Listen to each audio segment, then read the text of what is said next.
ऐसा ये आपका और ये कफील का बीच में या आपका जो ओनर का बीच में है या कंपनी का मालिक बीच है या एचआर का बारे में हो आपको। तो गाइस पहले तो अपने दिमाग से निकाल देना कि ये हवाई बात है। एक बहुत बड़ी खबर सामने आ रही है, एक बहुत बड़ी उलटफेर वाली जो कानून है उसके बारे में आपसे बात करने वाला हूँ। 4 इंपॉर्टेंट खबर सामने आ रही है, चारों अपडेट के ऊपर आपसे बात करने वाला हूँ। 2-3 मिनट का वीडियो है, लास्ट तक ज़रूर देखना ताकि आपको पूरी जानकारी मिले, क्योंकि दुबई से रिलेटेड यूएई से रिलेटेड कोई भी अपडेट आता है, कोई भी न्यूज़ आता है, मैं अपने चैनल पर आपके लिए डालते रहता हूँ। तो चलिए स्टार्ट करता हूँ, बताता हूँ अपडेट के बारे में। और जो कानून आया है बेसिकली यह कानून पहले से फिर से मेमोराइज कराया गया, फिर से याद दिलाया गया है। तो ये नियम आपको जानना बेहद ज़रूरी है, नहीं तो कम जानकारी के वजह से जो ज़्यादा फंसते हैं वर्कर कैटेगरी के जो लोग हैं वही फंसते हैं। आपने कभी नहीं देखा होगा जो बड़े बड़े पोस्ट वाले हैं उनके साथ कंपनी भी कुछ नहीं करती है, क्योंकि उनको मालूम है कि कानून की जानकारी उन्हें होता है, उनके साथ कंपनी कभी भी अनबन नहीं करेगी। इंजीनियर हो गए, बड़े बड़े सुपरवाइज़र लोग हो गए, ये लोग के साथ ये कंपनी वाले सही से पेश आते हैं, इनका सारा हिसाब किताब भी सारा चीज़ दे दिया जाता है। लेकिन जब ये वर्कर कैटेगरी का बात आता है, 1000, 1200, 1500 कमाने वाले का बात आता है, तो ये लोग को पता नहीं पेट में दर्द हो जाता है और ये लोग रूल को ज़्यादा ही अलग वे में लेकर जाते हैं। तो जो पहला अपडेट है आप खुद देख सकते हो, ये गल्फ न्यूज़ का जस्ट अभी का अपडेट है। लोग अलग अलग तरह के टिकटॉक पर वीडियो बनाते हैं, दूसरे सोशल मीडिया पर बनाते हैं कि ये जुर्माना माफ़ हो रहा है, इतना फ़ाइन माफ़ हो रहा है, लेकिन ये झूठ बात नहीं, ये हकीकत बात है। आप देख सकते हो इसमें बताया जा रहा है कि 50% अगर आपने जो 50% जो जुर्माना है वो माफ़ किया जा रहा है।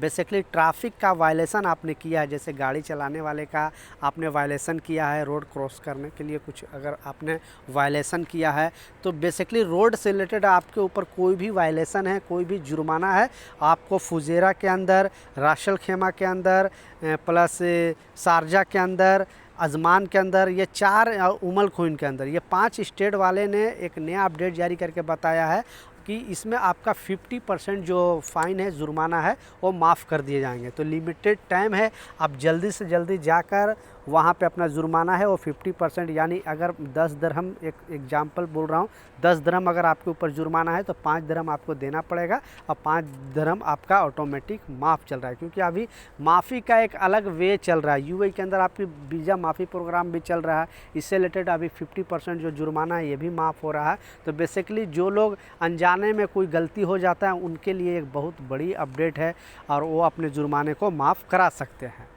दूसरा जो अपडेट है इसमें बताया जा रहा है कि अगर आप किसी भी कंपनी से जा रहे हो, किसी भी कंपनी से आप छुट्टी जा रहे हो, वहाँ पे कंपनी आपको जो रूल है, गवर्नमेंट का जो रूल है वो आपको पहले तो समझना पड़ेगा, क्योंकि यहाँ पे बताया जाता है कि आप अगर 1 साल काम करोगे तो 1 महीने का आप छुट्टी ले सकते हो, लीव छुट्टी, ठीक है।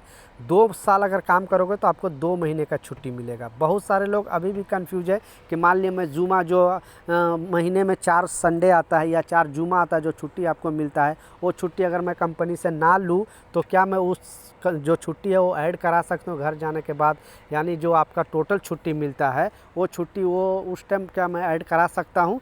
तो ये कंपनी के ऊपर डिपेंड पड़ता है। कंपनी अगर डिसाइड करेगी तो आपको छुट्टी ज़्यादा दे सकती है, कंपनी अगर डिसाइड नहीं करेगी तो कंपनी के ऊपर बेसिकली है।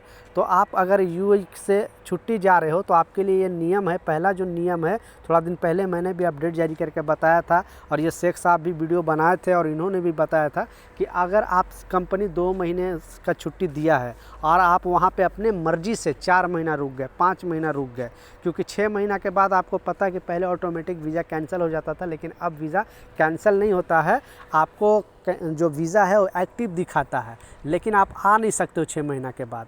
और पहले क्या होता था कि अचानक कैंसिल हो जाता था, आप कभी भी इस कंपनी में आ ही नहीं सकते थे, आपका वीज़ा कैंसिल हो जाता था, आपको दूसरा वीज़ा लगाना पड़ता था। लेकिन अब ऐसा नहीं है।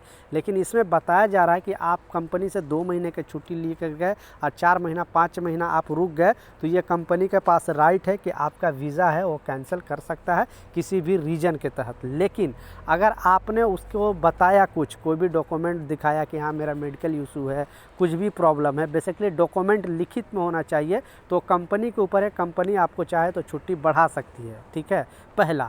दूसरा जो इसी में बताया जा रहा है एक नियम कि अगर आप कंपनी, मान ली एग्जांपल जैसा मैं बताया, आपने छुट्टी जितना दिन का भी छुट्टी दिया और आपने चले गए, उसके बाद आप किसी भी कंपनी में 2 साल काम कर रहे हो, 3 साल, 4 साल, 5 साल, 10-10 साल लोग काम करते हैं, तो लास्ट जब आप फाइनल जाते हो तो आपको ग्रेजुएटी का पैसे मिलता है। जो ग्रेजुएटी का नियम है वो भी आपको जानना बेहद ज़रूरी है। अगर 1 साल आप काम करते हो किसी भी कंपनी में, 1 साल से ज़्यादा आप काम करते हो तो 21 दिन का आपको जो बेसिक सैलरी है उसका 21 दिन का आपको पैसा मिलेगा। 2 साल काम करोगे तो 21 दिन का, और 3 साल तक 21 दिन का, मतलब 5 साल तक 21 दिन का मिलेगा। छठा साल आपको 1 साल का मिलना स्टार्ट हो जाएगा। यानी जो भी बेसिक सैलरी है, छठा साल आपको 1 साल, 7वां साल 1 साल, जितने साल भी रहोगे तो आप 1-1 साल का पैसे का आप हकदार हो। पिछले 5 साल में आपको 21-21 दिन का मिलेगा। तो इसमें बताया गया है कि अगर आप छुट्टी ज़्यादा ले लिए हो, यानी आपने जैसा वही रूल फिर फॉलो होता है, 2 महीने का छुट्टी आप ले लिए और आपने रह लिया 3 महीना, 4 महीना, 5 महीना, और कंपनी के पास ये राइट है कि आपका जो ग्रेजुएटी का पैसा है उसमें से वो पैसा आपको कटिंग कर सकती है। लेकिन अगर छुट्टी से ज़्यादा आप नहीं रहे हो तो आप कंप्लेन कर सकते हो मोहरे में कि हमारी कंपनी मेरा जो ग्रेजुएटी है वो कटिंग कर रही है। लेकिन आपने छुट्टी से ज़्यादा रह लिया तो ये कंपनी के पास राइट है कि जो ग्रेजुएटी का पैसा वो कटिंग कर सकती है। तो ये भी नियम आपको जानना बेहद ज़रूरी है। तो आपको जितना दिन छुट्टी दिया जाता है कंपनी के द्वारा उतना ही दिन आप रहे, लेकिन सारा चीज़ वो कंपनी के ऊपर डिपेंड है।